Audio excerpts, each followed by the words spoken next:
And last is reaction of metals with hydrogen. अगर हम electron lose या gain करने की कैपेबिलिटी को देखें तो मेटल्स तो इलेक्ट्रॉन लूज ही करते हैं, बट हाइड्रोजन इलेक्ट्रॉन लूज भी कर सकता है प्लस इलेक्ट्रॉन्स शेयर भी कर सकता है। तो जब हाइड्रोजन इलेक्ट्रॉन लूज करेगा तो वो एक आयोनिक बॉन्ड बनाएगा, और जब वो शेयरिंग करेगा तो कोवैलेंट बॉन्ड बनाएगा।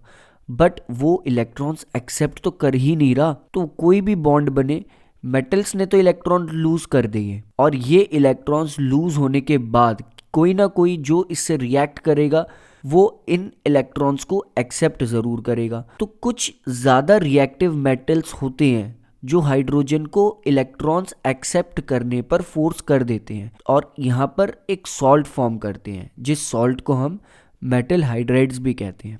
और ये सिर्फ कुछ ही मेटल्स होते हैं जो हाइड्रोजन को इलेक्ट्रॉन एक्सेप्ट करने पर मजबूर कर देते हैं।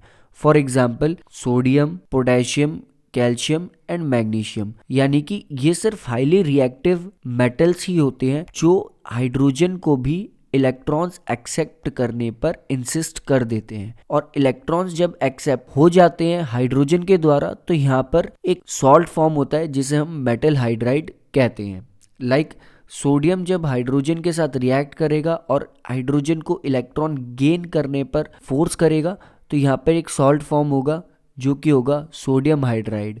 सेम इसी तरीके से कैल्शियम जब हाइड्रोजन के साथ रिएक्ट करेगा तो कैल्शियम यहाँ पे इलेक्ट्रॉन्स लूज करेगा, हाइड्रोजन यहाँ पर इलेक्ट्रॉन्स गेन करेगा।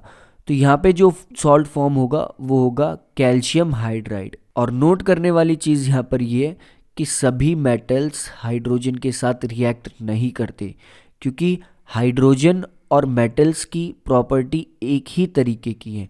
हाइड्रोजन्स भी इलेक्ट्रॉन लूज या शेयर करते हैं और मेटल्स तो इलेक्ट्रॉन लूज ही करते हैं।